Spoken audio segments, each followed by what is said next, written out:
I work as a full-time electrician in a 9-story office building. Most of the floors in it are rented out. The ninth floor is occupied by the company that owns the building. There is also a basement floor which is underground, mostly a storage place. Today I got a call from the leasing manager asking me to go to the basement and install additional electrical outlets there. The tenants, they say, are asking for it. No problem. That's what's needed. I got into the elevator and pressed a button with the number 1 and to begin my descent to the basement. The elevator was spacious and clean, and one of its walls hung a large mirror. As I was riding in the elevator, I caught my reflection in the mirror smirking maliciously. I turned my head. Nothing unusual. A normal face was reflected. It mirrored all the way my facial expressions as it should. As soon as I turned my head away, I saw a smirk from the corner of my eye. It was unkind. It gave me the creeps. I turned my head sharply in the direction of the mirror a couple of times, but each time the reflection managed to synchronize with my face, showing my dazed eyes. Finally, the elevator stopped and I noticed that oddly, there was 2 buttons glowing on the scoreboard, 1 and -1. The door slid open, and I got out of the stall a little confused.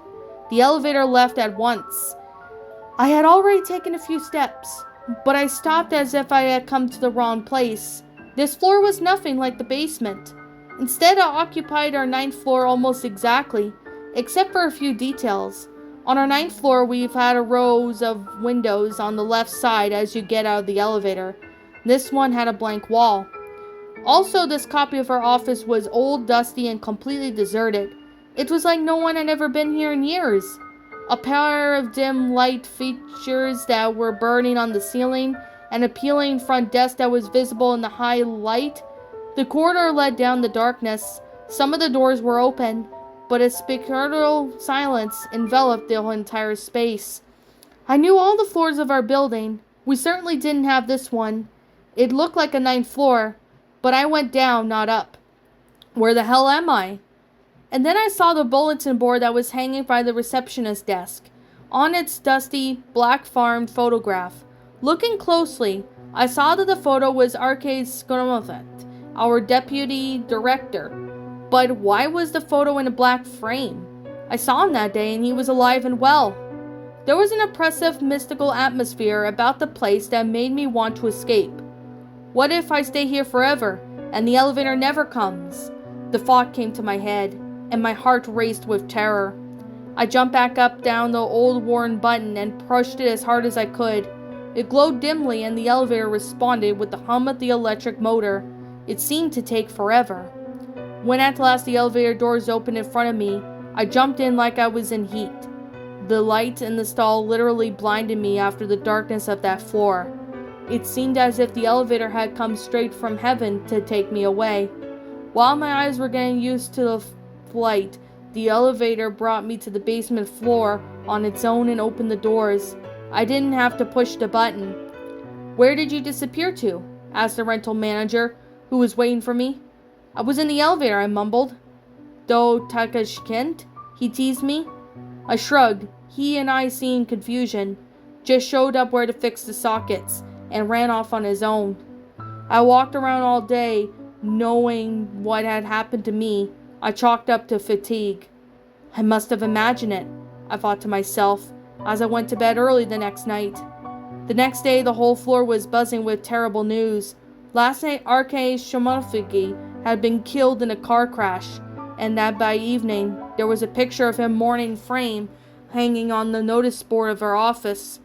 This chain of events has completely threw me out of usual rhythm.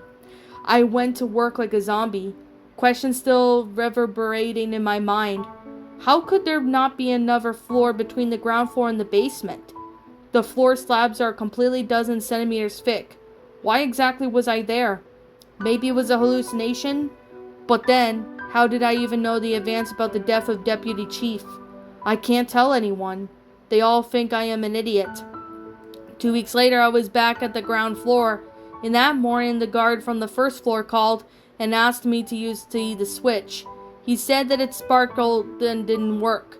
So I got in the elevator and pressed the button 1 again, and down again. I noticed the explicit smirk in the mirror. The elevator stopped again at floor 0. The door is open, but I decided not to get out and pressed the buttons one by one.